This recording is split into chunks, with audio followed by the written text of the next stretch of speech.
ሰላምና ጤና በያላችሁበት ይድረስልን።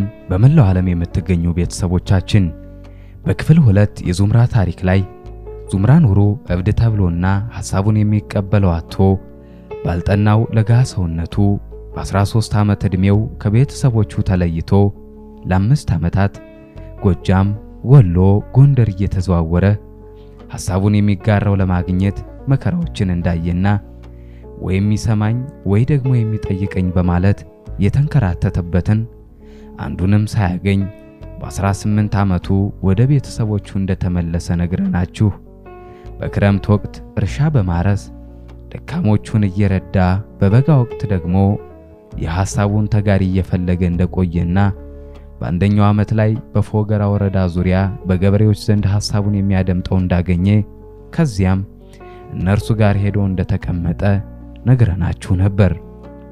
ከዚያስ ምን ክስተቶች ተፈጥረው ይሆን? ክፍል 3 ለዚህ ጥያቄ መልሳለሁ።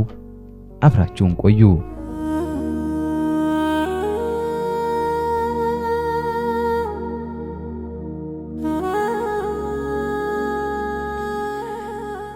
የአውራምባ ማህበረሰብ መስራች የክብር ዶክተር ዙምራ ኑሩ ማህበረሰቡ እንዴት እንደተመሰረተ ሲገልጽ የአንድ ፈጣሪ ትእዛዝ ነው ብሎ ይጀምራል።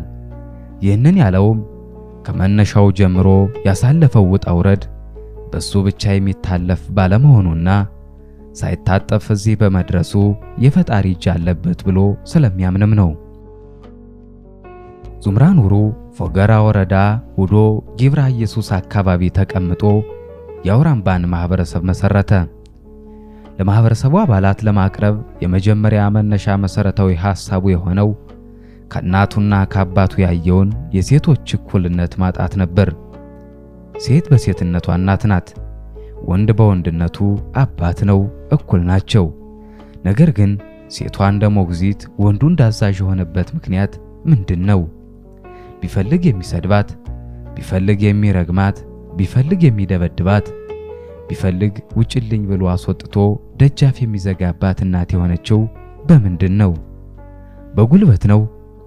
በጉልበት ከሆነ ትርፍ ጉልበታችንን ለሥራ እናውለው። እናት እናት ናት፣ አባት አባት ነው፣ እኩል ናቸው።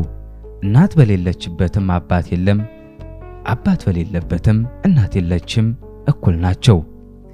ሚስቶቻችን ስንል ባዕድ መስለውን ከሆነ እናቶቻችን እንበላቸው የሚለውን ሐሳብ አቀረበ።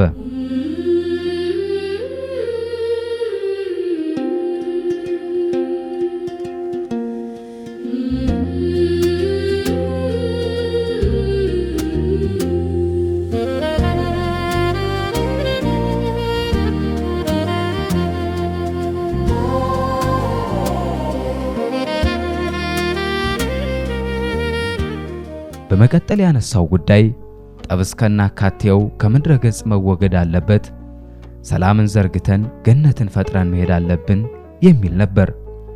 እዚህ ጋር የመስራቾቹ ጥያቄ ጠብ እንዴት ይቀራል ትላለህ የሚል ነበር።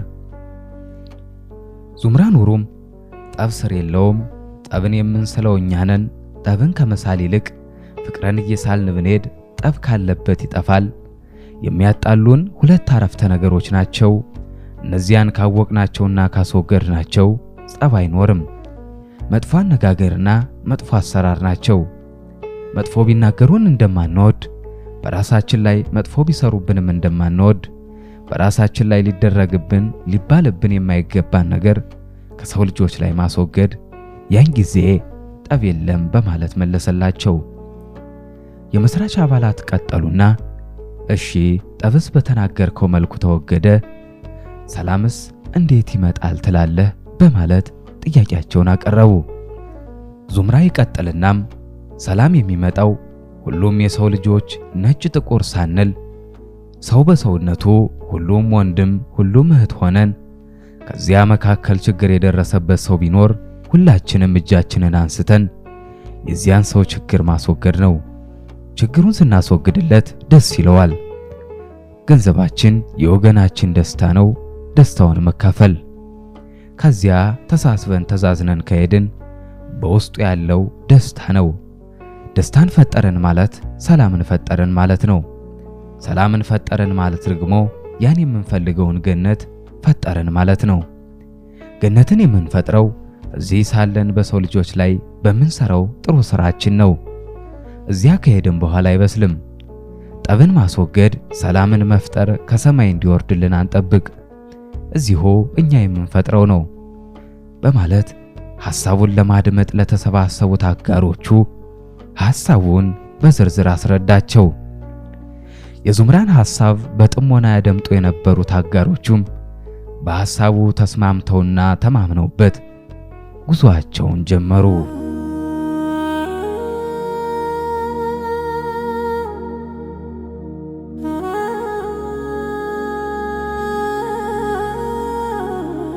የተወደዳችሁ የዩቲዩብ ቻናል ቤተሰቦቻችን በክፍል 4 በሌላ ታሪክ እንጠብቃችኋለን። እስከምንገናኝ መልካሙን ሁሉ ተመኘን።